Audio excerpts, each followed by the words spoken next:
Do you guys remember back last year, at the start of last year, uh, when I discovered that hip flexor craze that I was in? I discovered marching. Do you remember that when I was kind of like literally in the spot, marching in the same spot? And what that led from was basically thinking about hip flexors, thinking about how do I come up with an exercise which is going to be exactly opposite to what squatting is. So squatting is hip extension, knee extension. So I wanted like basically a reverse of squat. Uh, and not only that, but I also wanted to do something unilaterally.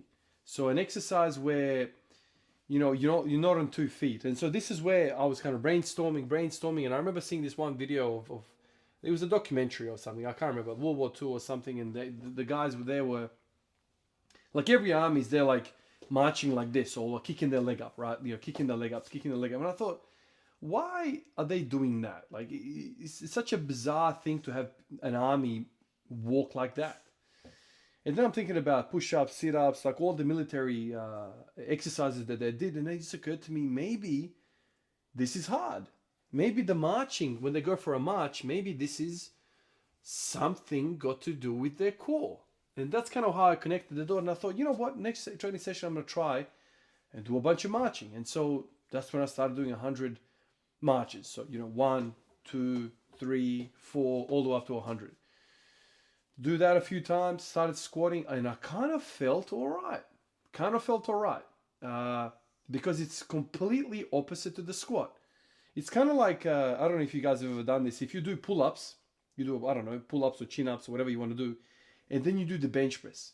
When you start doing the bench press movement, it's almost like you're insulated. It's almost like you feel like you are, I don't know, the word that pops out into my mind, it's like you're working with pillows. Like at the bottom, you kind of feel like there's a pillow, and you kind of rebound a little bit easier. I did marching today, and then I stretched, and then I did marching, and then I did stretching, and it worked. It felt really, really good. When I started stretching, it felt as though I was insulated. The muscles were happy to let go. It was really interesting because marching is very hip flexor, obviously, heavy. That's the thing that kind of raises the legs. But there's other things going on. For instance, your glutes need to release. So essentially, you are doing 100 glute releases, hip contractions. Anyway, so back then I did it for squatting, and I was pushing really, really heavy, and it worked, and I was happy with it. Now I'm kind of doing it again for the sake of stretching, and once again it feels really, really, really good. Now back then, when I was doing the marching, I was so intrigued by the whole marching exercise and how good it felt that I wanted answers. So I kind of dug deeper, and I was like, okay, is it the hip flexors that are doing this? Or is there something more going on? Is it the fact that I'm standing on one leg and I'm balancing on one leg and I'm training the lateral glute, the medius and the minimus? Maybe it's got something to do with that. And so then I moved away from marching and I started doing like laying down, basically leg elevations or leg curls while lying. And then I started attaching kettlebells to my foot and like lifting my leg up, doing all sorts of things. I was trying to isolate the hip flexors purely and get off my feet and remove the whole glute part of it. I did that for a few weeks and nothing felt as good as marching. So then I went back to marching and I was on and off with marching, kind of thinking about what is actually happening in marching that makes it so good. What is it? Right now, today, I did it again and the same ideas are popping back into my mind. What is it about marching that makes your hips feel so good? What is it? What is it? The hip flexors? I'm not sure if it's the hip flexors or whether it's the fact that the glutes are releasing at the same time as the hips are, or the hip flexors are working. I'm still not sure what makes marching feel really good. Why? Why is it? It's great for squats and it's great for middle split training. Now, what do these two things have in common? Extreme ranges of motion. ATG squats and split and doing middle splits, they're both very extreme ends of range of motion. And when you do marching, you are strengthening your hips. Now I'm kind of thinking to myself like what Louis Simmons used to talk about with the hips, strong hips, and he always kind of referred to the lateral hip, so glute medius and minimus, because he always talked about spread the floor, knees out, knees out, knees out. But there's more to hips than just hip abduction. There's also hip flexion. And I know Louis spent a lot of time working on abs, right? Abs, which is essentially hip flexion, the way he trained it. Doing a lot of sit-ups and that kind of thing. Because if you think about it, a lot of our training sessions, a lot of our movements are about hip extension. A lot. And I think a lot of us don't train enough in hip flexion. So when you are trying to stretch these muscles which are, let's say, weak, you're not going to have a good time. And this is why when I do the marching and I warm up all of these weak muscles which I'm trying to stretch, it feels amazing, and I can stretch along a range of motion. You feel more comfortable in the bottom of the squat when you train your hip flexors. You can stretch better when you train your hip flexors. And it's not just about the iliacus, the psoas, and the rectus femoris. I think there's more to it. I feel like the adductors are involved in some way. Now, there's a whole bunch of adductors in the leg. And I reckon, like, if I just do this, right, and I feel along my leg, that's not a hamstring, man. But one of these muscles on the side, like inside my thigh, feels contracted. It's like a sharp, prominent structure. And I put it down and it relaxes. It's some sort of, it's not a hamstring, man. It can't be a hamstring. It's some sort of adductor. So adductors are, like, one of these adductors are also used in hip flexion.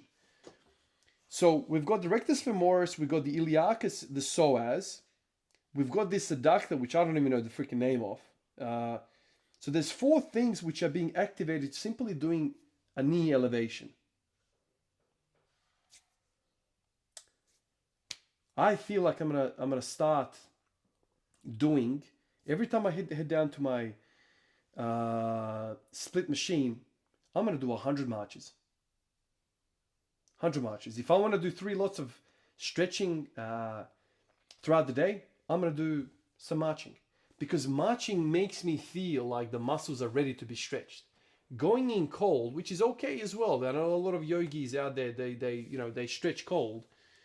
It doesn't feel quite as good. And yesterday when I was doing the stretching, it felt like I was on camera when I said it. Like I felt kind of like weird, man. It felt sharp, kind of like uncomfortable. This is not what we want type of feeling. And I don't want to have that feeling. I want to be warmed up. So I think from now on, I'm going to start warming it up. The squats felt okay today. Felt okay.